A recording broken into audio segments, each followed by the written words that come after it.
gon' do, house nigga? So here I go.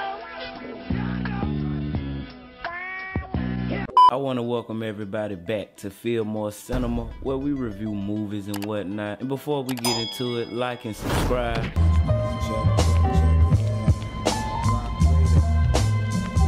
The movie begins with my boy Jason Petty, and yes, that's really his last name in this movie. I guess that's cause he get booked for all these petty ass crimes. You out of order. So yeah, Jason in jail, and I guess this is like a scene that happens later in the film because we cut back to him and his partners on the street, and they up to no good, about to jack a car and shit. Oh, and this movie takes place in Newark, New Jersey in the 90s. Apparently it was the car theft capital of the world at the time.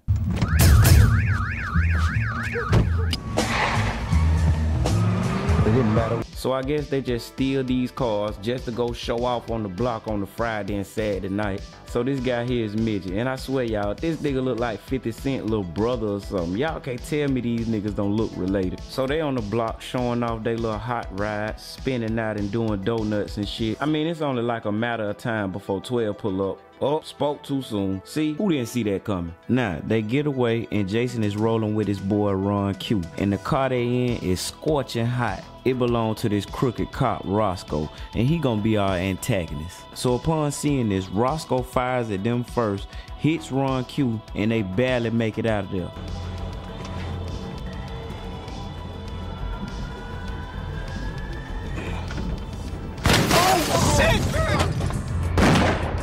It's the next day on the block, and Jason telling the guys what happened with Ron Q and shit. 12 come up shaking down and harassing folks. This nigga look like a dirty ass cop with this damn receding ass mullet. The nigga look like a 80s porn star or some shit. You out of order.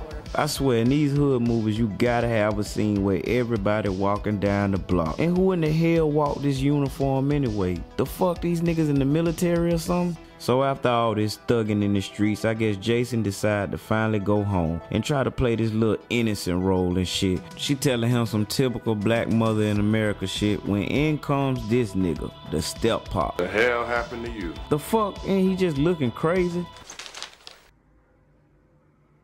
Boy, if you don't get His little nosy ass sister always giving Mom Dukes the 411 on Jason's little street activity. She questions him about the shooting the night before, which he denies all knowledge of being there.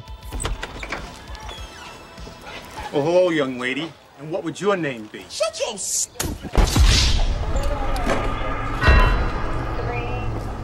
Jason is interrogated by this investigator who is questioning him about the shooting, and she acting like they was all in the wrong, saying he had a gun and shit. It's kind of pissing me off. Ain't nobody had no gun. You didn't see him with a gun? You out of order. You think you can identify the officer you saw firing his weapon?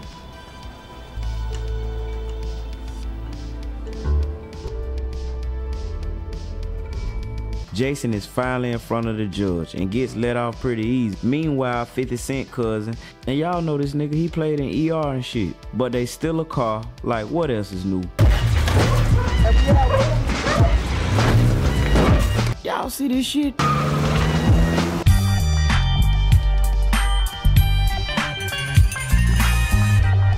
Meanwhile, back at school, I had to wait outside a half an hour because the metal detectors weren't working. Then somebody pulled the fire alarm. At that point, I just called it a day.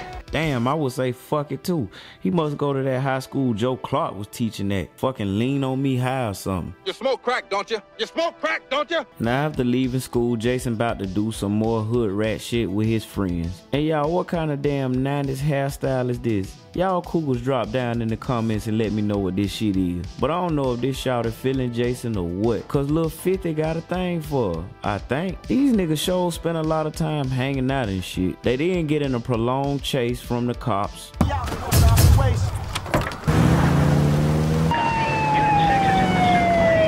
I don't know why they just won't stop and bail out, but they making the block hot and Heavy D don't like it. This ain't no fucking car race. Take that shit back to Avon Street, faggot. So it's later that night, and I don't know why these niggas still hanging in the same area like 12 ain't still lurking. Fuck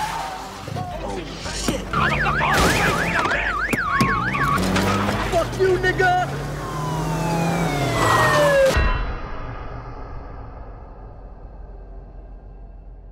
Damn, rest in peace, Tiny Down. Really miss my nigga. So the next day they at Tiny Dime funeral. My damn mouth, man. Here come Tiny's mom.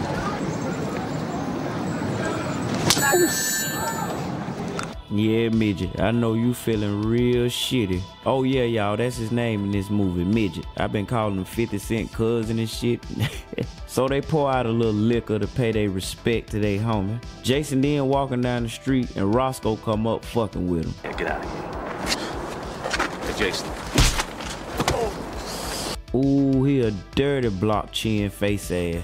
Jason's stepdaddy then come in and give him, you know, that little talk. You can't be running in and out of here, whoop de whoop, that type of shit. So Midget and Afro Man come through and try to get Jason to hang out, but Mon Dukes is not with the shit. I guess he didn't get kicked out and go to Midget's crib. From the narration, Midget got a lot of damn brothers. Hey y'all, look, it's TK Kirkland. Damn, dude, this nigga aged. This movie was made like in 1994. Damn. So Jason telling Midget that he like to read and shit. Midget being negative. You think you're gonna be working for, man? Some white motherfucker driving a Lexus while your ass is still taking the bus?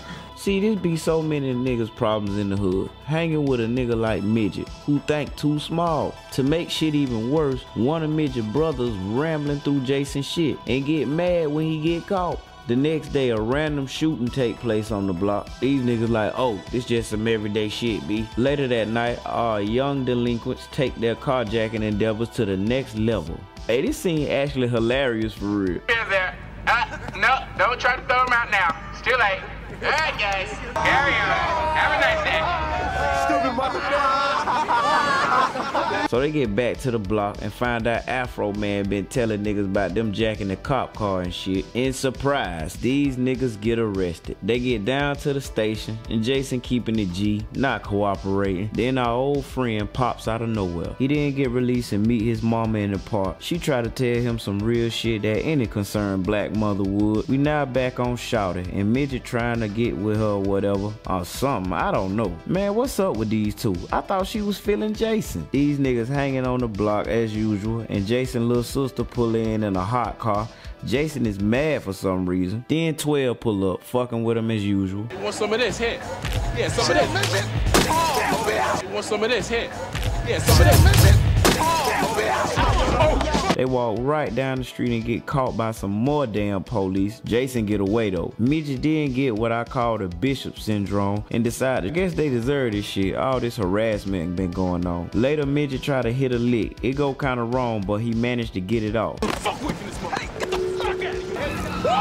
What you was thinking? What was you thinking? Yo, I told you I was gonna make my move, all right? I swear this movie got the most hanging out scenes ever. So Jason ended up putting hands on Afro Man, cause Afro Man then end up blasting at Jason, sending him running for his life. And Midget and them.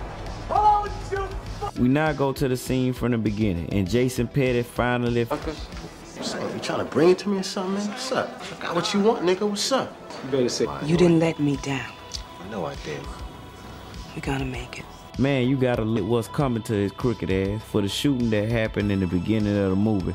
I guess Jason cooperated against him or something. The movie don't specify, and I'm really mad that they don't. Jason finally get released, and Missy Elliott head ass come pick him up. Do they got something going on or what? The hell is going on between these two? He then go to the block and holler at Midget and ask him why he ain't come visit him in jail. Later that night, he was shouting, and I guess he trying to see what's up with them. They are interrupted by some armed carjackers, and this the same nigga that was locked up with Jason. They go up the block, and Midget come through trying to help out and see who the niggas was, but him and Jason get into it. And it's an interesting moment because we saw earlier her and Midget used to have something going on, and I guess she with Jason now? I don't know. Midget then end up riding off with his homies.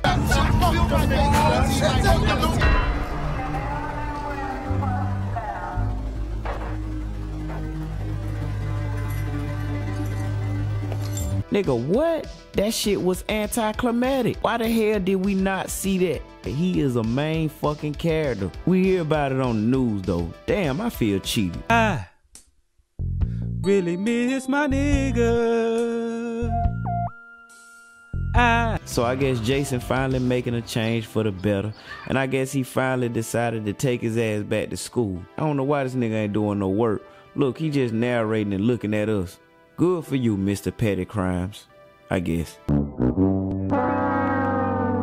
Now, oh man, New Jersey Drive. It's definitely got its flaws, but New Jersey Drive is a pretty decent film, especially if we talking the golden era of 90s hood films. I think Sharon Corley was a first-time actor here, and in my opinion, he did pretty good as Jason Petty. Director Nick Gomez does a great job at establishing this troubled young man in the world around him. 50 Cent cousin gives a good performance as Midget.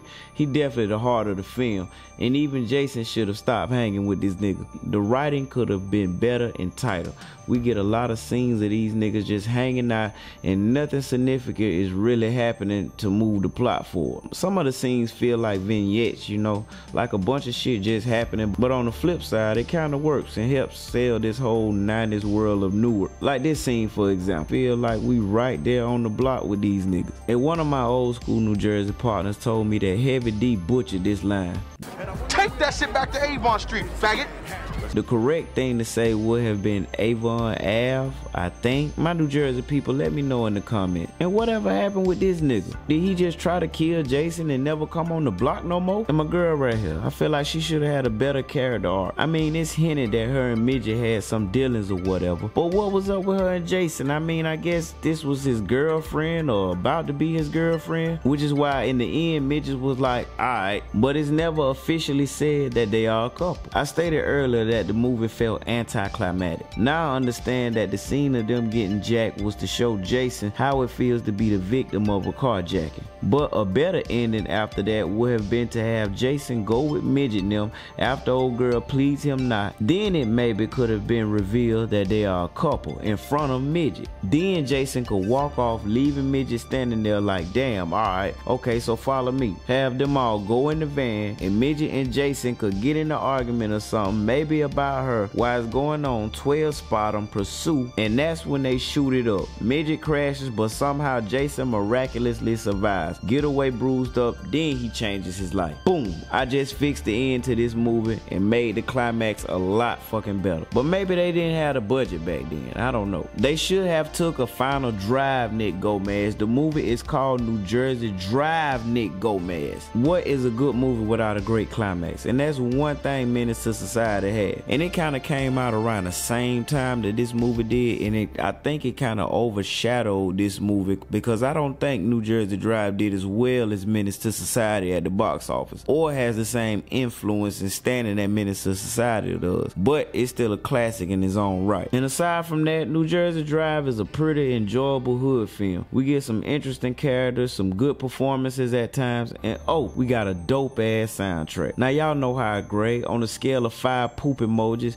I gotta go with 3 for New Jersey Drive. Bullshit, but good shit. So y'all check it out because that's a good score. Be sure to like and subscribe and let me know in the comments what y'all want to see next. I got more content coming, and be sure to check out my movie Joyland 2019, which is on YouTube, Tubi, Pluto TV, Amazon Prime, Roku, Google Play, Apple TV. Just check it out. And you know what? Thank y'all niggas for watching. I love y'all, man. Keep liking and subscribing also.